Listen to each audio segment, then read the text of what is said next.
Programação orientada a objetos. Características de uma classe. A gente viu que em diagrama de classes do UML, uma classe é representada pelo retângulo preenchido. A classe ela tem várias características. Primeiramente, a gente começa no primeiro setor dela com o nome. O nome da classe sempre é um nome único, padrão camel case. É um nome único porque cada classe é única. Por exemplo, aqui a gente não vai poder ter duas classes com o mesmo nome livro.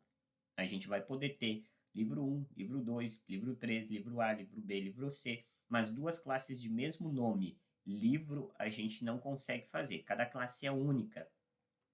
E geralmente o nome da classe também é no singular. Dificilmente a gente vai ter uma classe chamada livros no plural, a não ser que seja um atributo, que a gente vai ver em seguida, que represente uma lista, como por exemplo aqui páginas. É uma lista de páginas.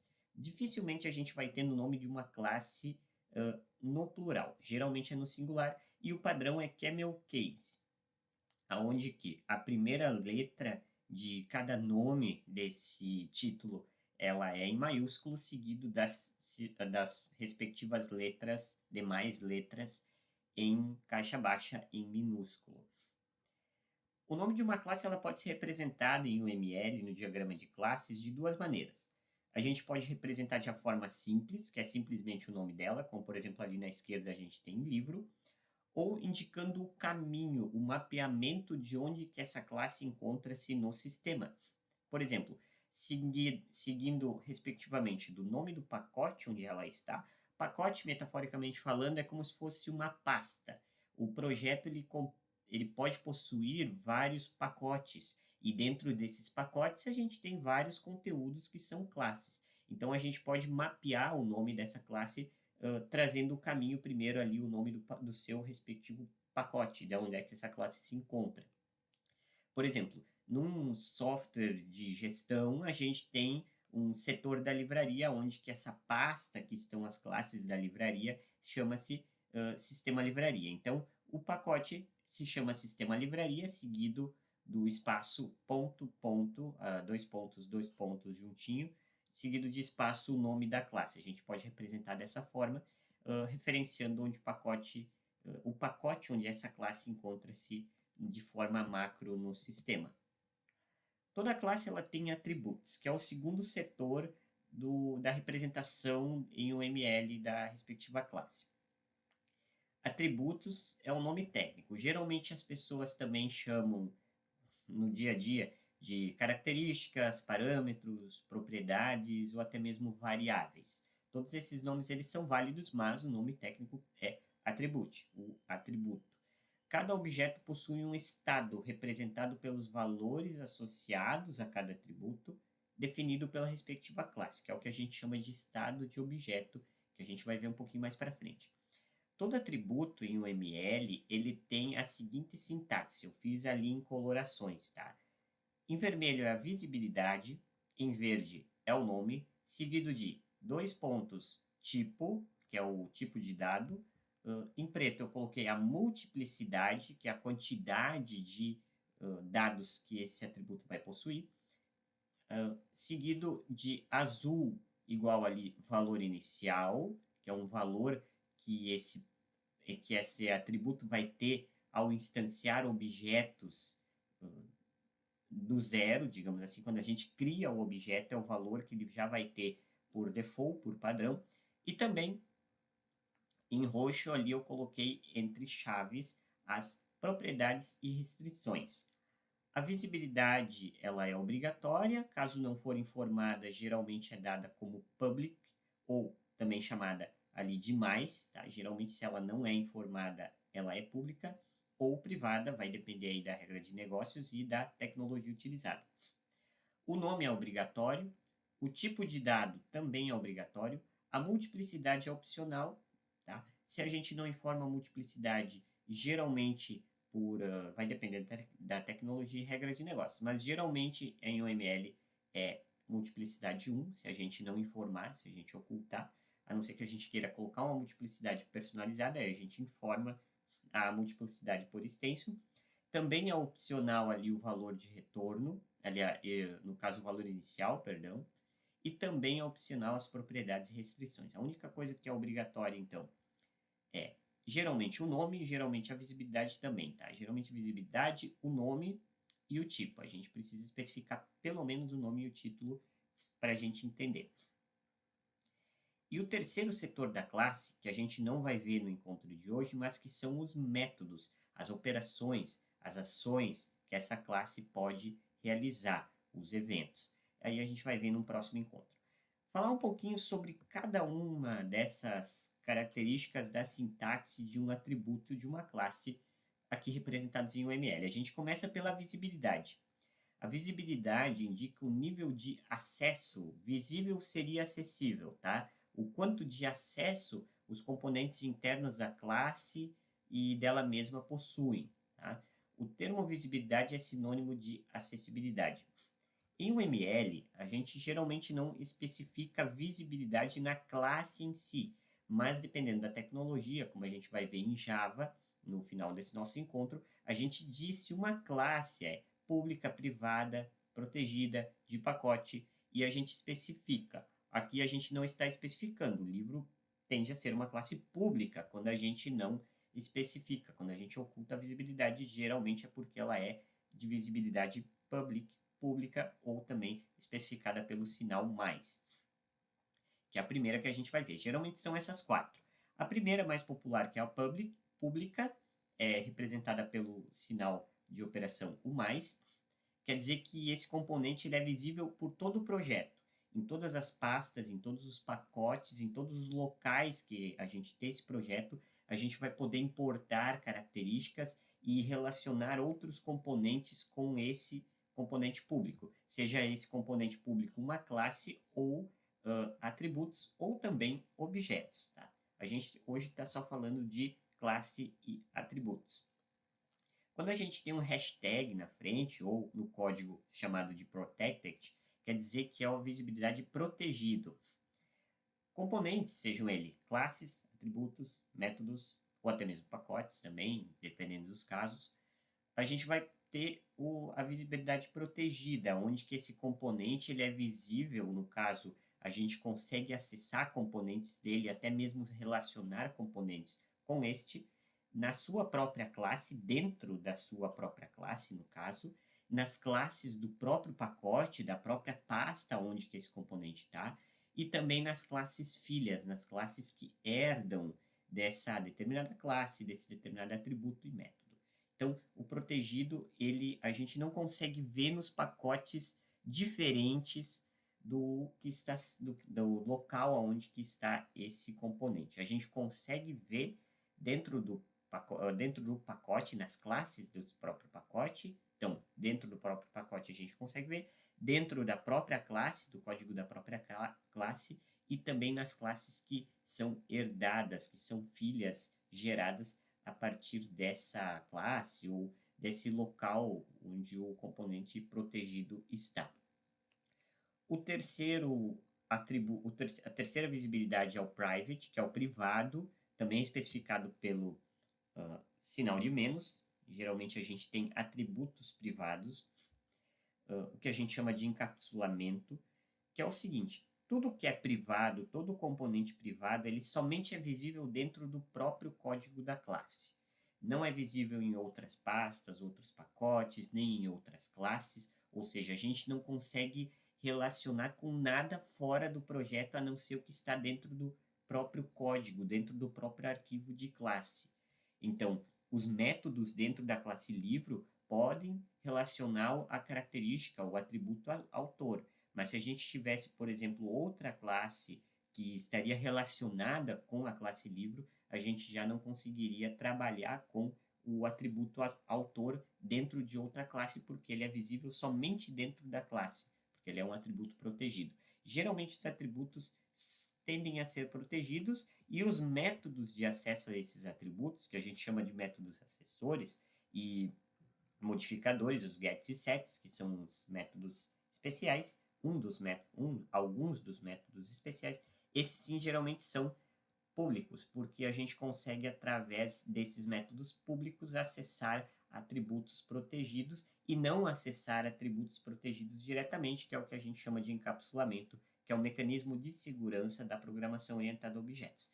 Então, atributos protegidos, atributos, classes, protegidos não, atributos privados, classes privadas, métodos privados, são visíveis somente dentro da própria classe. Tá? A gente também tem o package, que é o de pacote, que é representado pelo acento til. A visibilidade de pacote é simplesmente visível, acessada nas classes do próprio pacote. Então, o pacote é como se fosse uma pasta, onde a gente tem uma ou várias classes, ou nenhuma classe também, e aí a gente consegue, se a gente tem, por exemplo, uma classe, um atributo de uma classe, ou um método de uma classe que é de package, que tem ali o sinal de til na frente do nome, aí a gente vai saber que a gente consegue relacionar esse componente dentro de tudo que está dentro da pasta daquele determinado pacote. Tá? Trouxe alguns exemplos. Atributo privado é visível, acessível na própria classe, somente nessa sua própria classe, dentro daquele mesmo arquivo, dentro daquele mesmo código. Ou seja, ele pode ser acessado e referenciado somente pelos métodos da própria classe.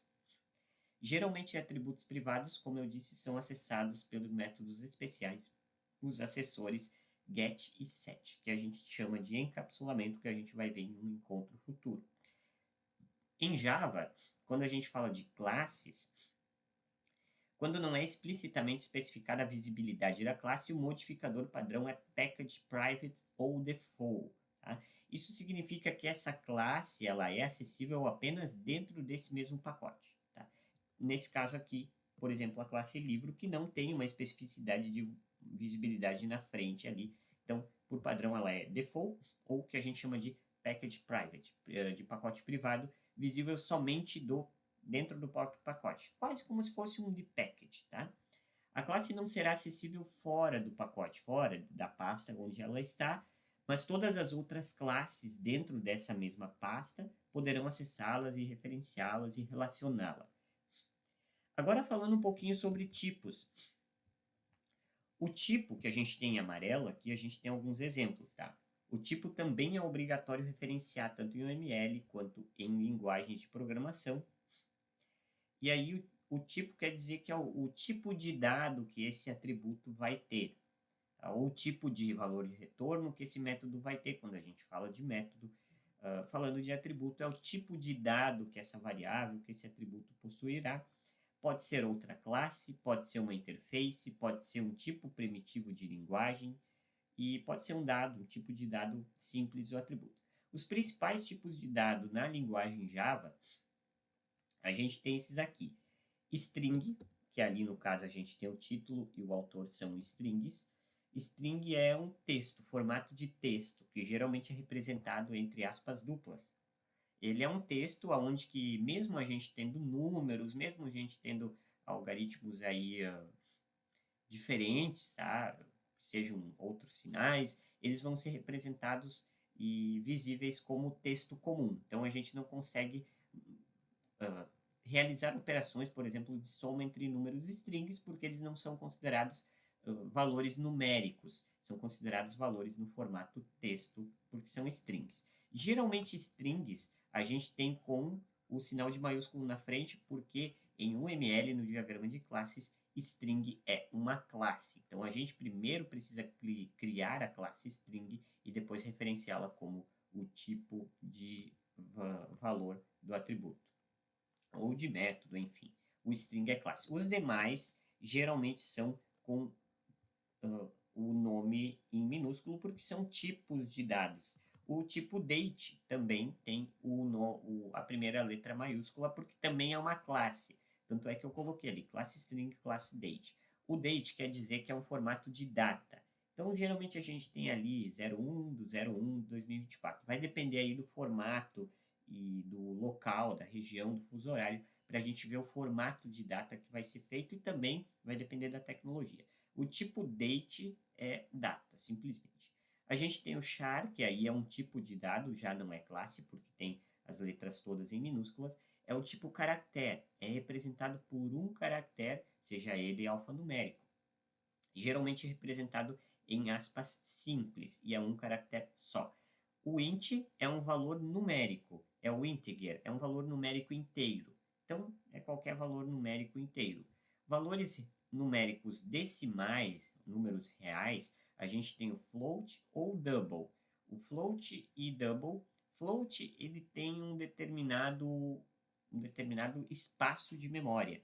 E aí, se a gente quer mais espaço de memória, ou seja, colocar um número maior, a gente precisa trocar de float para double, que aí o double ele possui um armazenamento, uma capacidade de armazenamento maior. Então a gente pode, quando vai trabalhar com números reais, que no caso decimais, que são de valores altos, que precisam mais armazenamento, a gente tem que usar o double.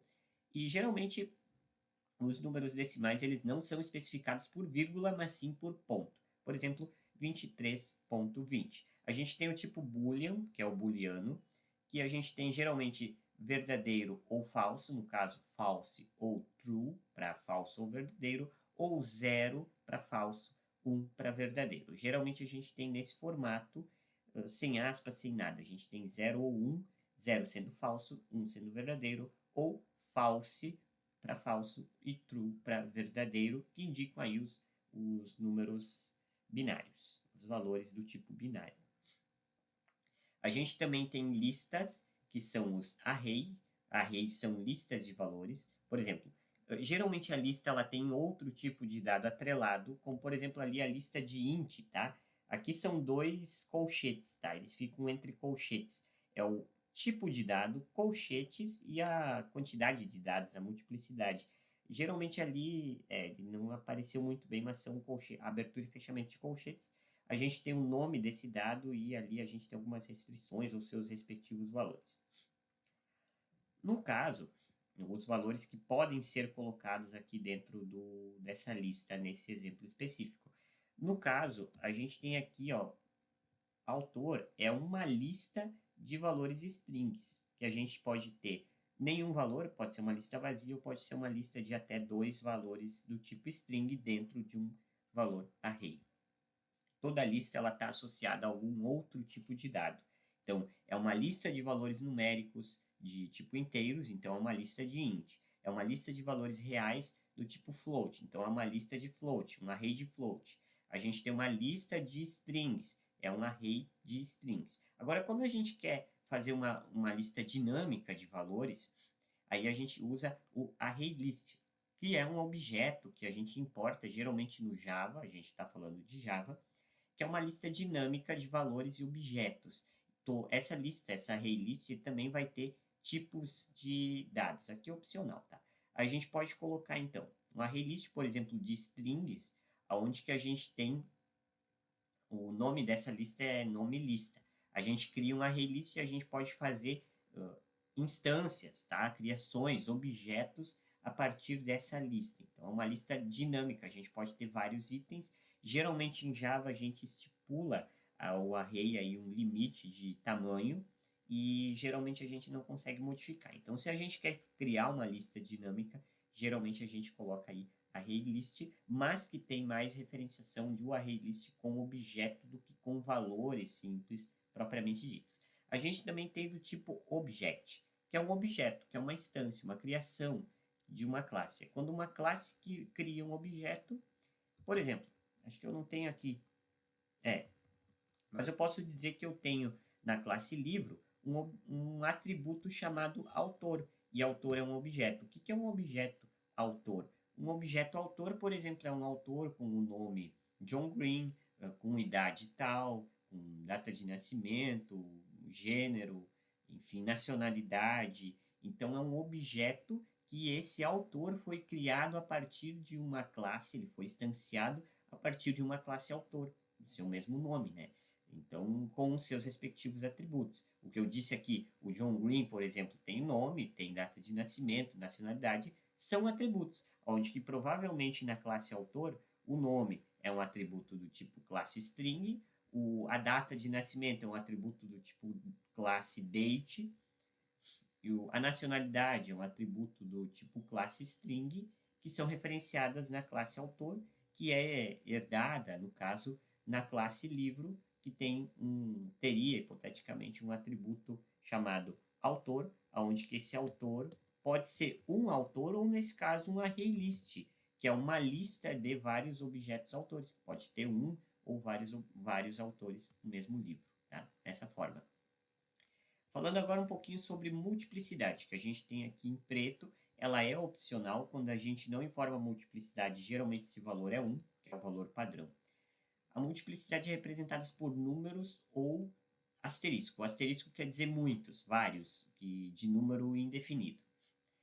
A multiplicidade quer dizer o número ou a quantidade de instâncias de possíveis criações de objetos de uma classe, que podem ser associadas a uma outra instância, um outro objeto de uma outra classe em mesma relação. No caso, resumindo, tá? É quantas vezes uma classe pode se relacionar com outra. Geralmente a gente tem esses cenários aqui, onde que a gente tem 0, 2 ponto, 1, quer dizer o seguinte, o intervalo, tá? O valor inicial até o limite final. Quando a gente tem 0, 1, a gente quer dizer que é um atributo opcional. Pode ser que não tenha nenhum valor ali agregado, ou pode ser que tenha um. No caso, se a gente tivesse ali, por exemplo, o título, é um string de lista 0, 1, lista, no caso, multiplicidade 0, 1, eu queria dizer que pode ou não ter um título. 0 quer dizer que eu não preciso especificar um título quando eu crio um objeto livro, quando eu instancio um objeto livro. Tá?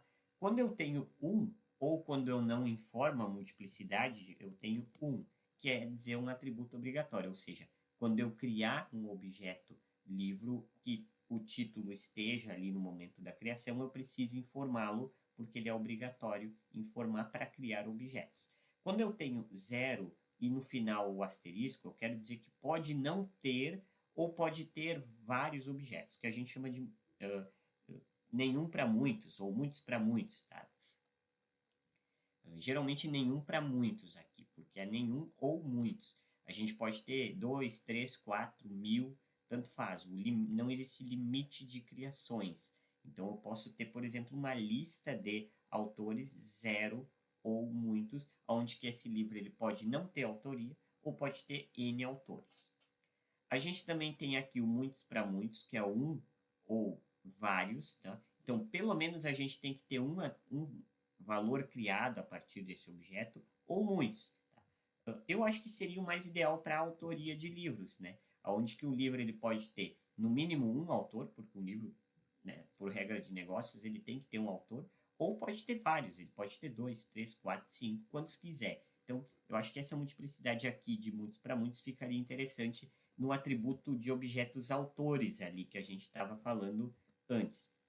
Numa lista de objetos autores referenciadas no atributo autor, a gente teria uma multiplicidade de 1 para muitos, porque pelo menos um autor, ou muitos, né, quando tiver a regra de negócios. Ou a gente pode estipular valores fixos, iniciais e finais nesse range, nesse intervalo. Por exemplo, aqui 4 e 10, eu quero dizer que pelo menos a gente precisa ter 4 criações, 4 valores, no caso de atributos, ou até no máximo 10. A gente poderia, nesse caso, ter 4 autores, no mínimo, ou no máximo 10 autores, também pode ser considerado como referência teórica muitos para muitos. A gente falou da multiplicidade aqui em preto, a gente também tem em opcional, em azul, o valor inicial, que é seguido do igual, seguido do valor inicial, que tem que ser do mesmo tipo de dado que o tipo referenciado. Tá?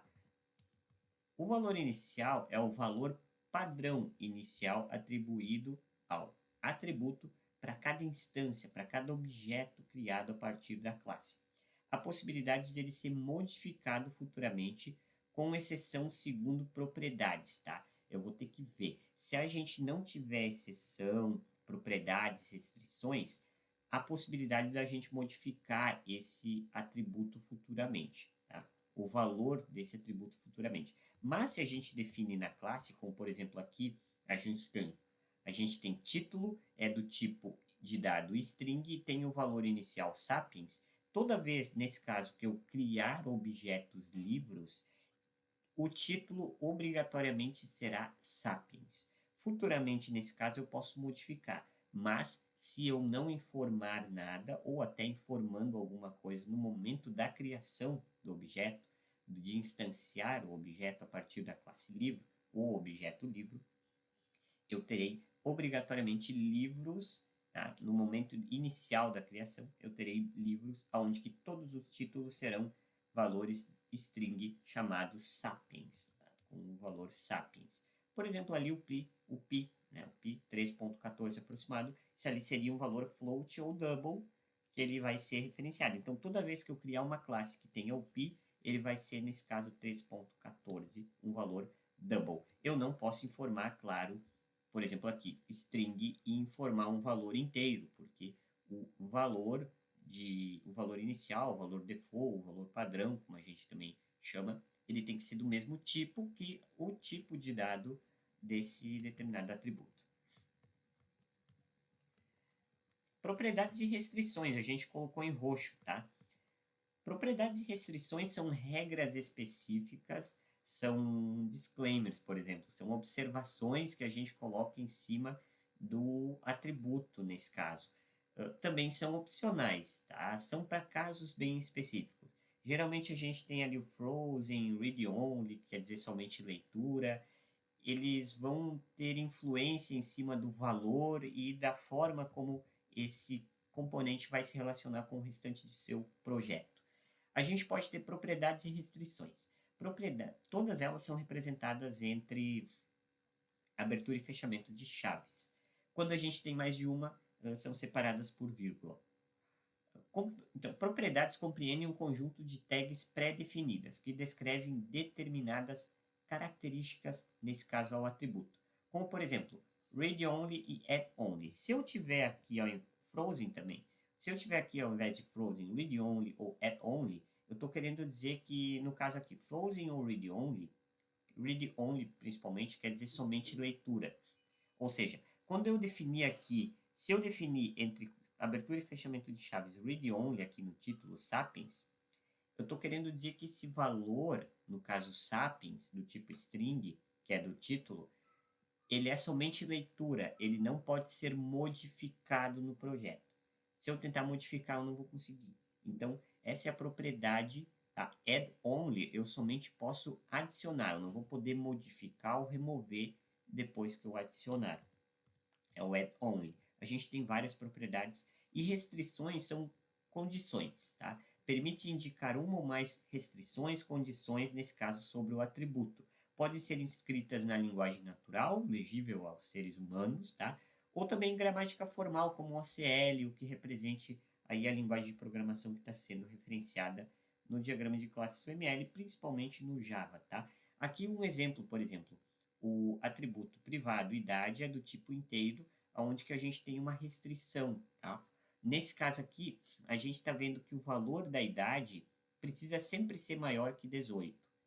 Então, é uma restrição, é uma condição ao valor do atributo que está sendo referenciado, nesse caso, né, ao atributo.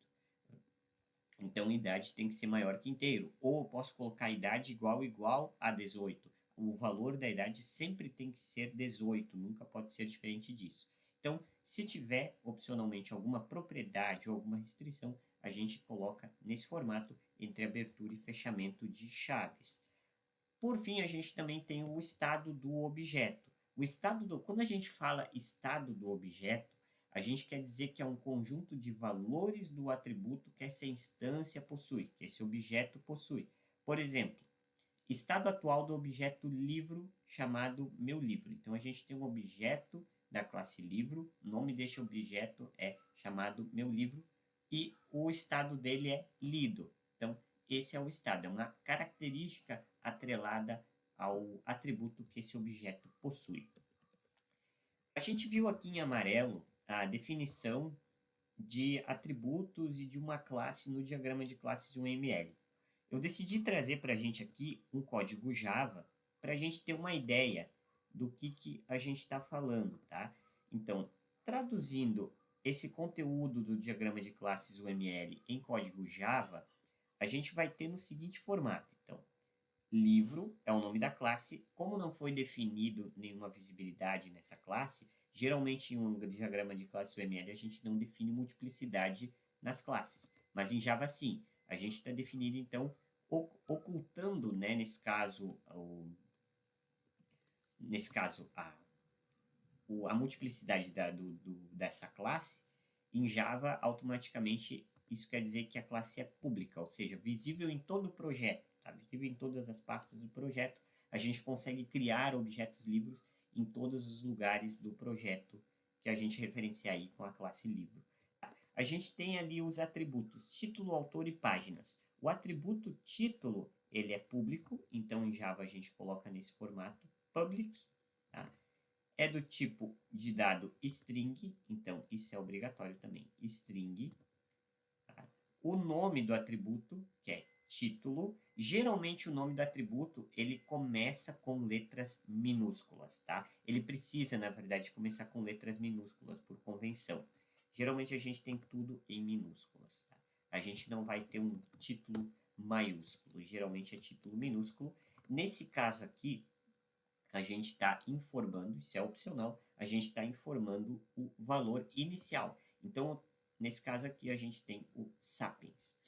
Ou seja, sempre que eu criar novos livros, todo o título inicial padrão será Sapiens, é do tipo string. Eu não posso colocar aqui um valor inteiro, por exemplo, 3. Inclusive aqui ele deveria apontar o erro, tá? Mas no caso, se eu fosse executar, ele deveria informar ali o erro. E o segundo atributo é o autor. O autor é um atributo do tipo privado, então ele é private.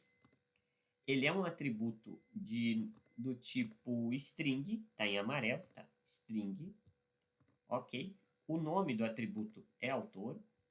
E por que eu tenho uma lista aqui de valores do tipo string, tá? String é uma classe, ó. Começa com letra maiúscula. Por que eu tenho uma lista aqui? Porque eu tenho multiplicidade. Então, eu estou definindo aqui multiplicidade de 0 a 2. Ou seja, em Java, todos os arrays que são indicados aqui, ó, array é dessa forma que a gente indica em Java.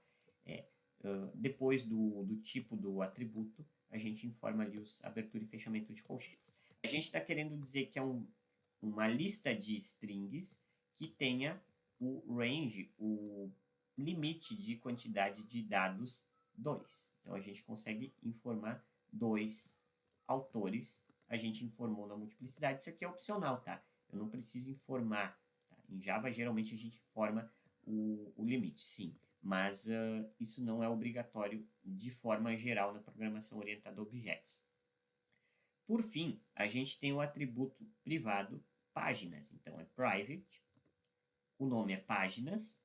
Tá? Ele é do tipo inteiro, int. E ele é do tipo frozen, ou somente leitura, read-only, tá? Quer dizer que esse atributo, o valor dele, ele nunca poderá ser modificado. Ele é um atributo estático fixo e ele nunca vai poder ser modificado. Aqui está dando erro porque é o seguinte, a gente tem um valor do tipo final, tá? Isso aqui em Java valores imutáveis são do tipo final. A gente vai ver isso ao longo dos próximos encontros. Quando a gente define um atributo read-only, ele automaticamente será final, porque a gente não vai poder modificar o valor dele. A gente somente vai poder acessar e dizer, ó, o valor do atributo páginas é esse. Tá? Nesse caso tem que ser um valor inteiro. Está dando erro aqui porque eu não defini qual que é esse valor. Então, como é que eu vou saber qual que é o valor? Porque se eu não definir ele no momento dessa criação, nesse momento aqui, eu não vou poder definir ele em um outro momento, porque ele é read-only, ele é somente leitura, e a gente não vai poder acessar ele. Por isso que estava dando o erro. Então, a gente tem que definir, e sempre que eu referenciar esse atributo páginas, que é read-only, somente leitura, da classe livro, todos os livros terão 8 páginas, nesse caso. Tá? É dessa forma que a gente faz a questão da classe. Depois a gente vai ter, claro, as ações, os métodos e operações e relacionamentos entre classes. Todo esse código e esse conteúdo você encontra lá no meu site ubsocial.github.io, cujo link, se você estiver me assistindo pelo YouTube, provavelmente estará na descrição. Um abraço e até o nosso próximo encontro.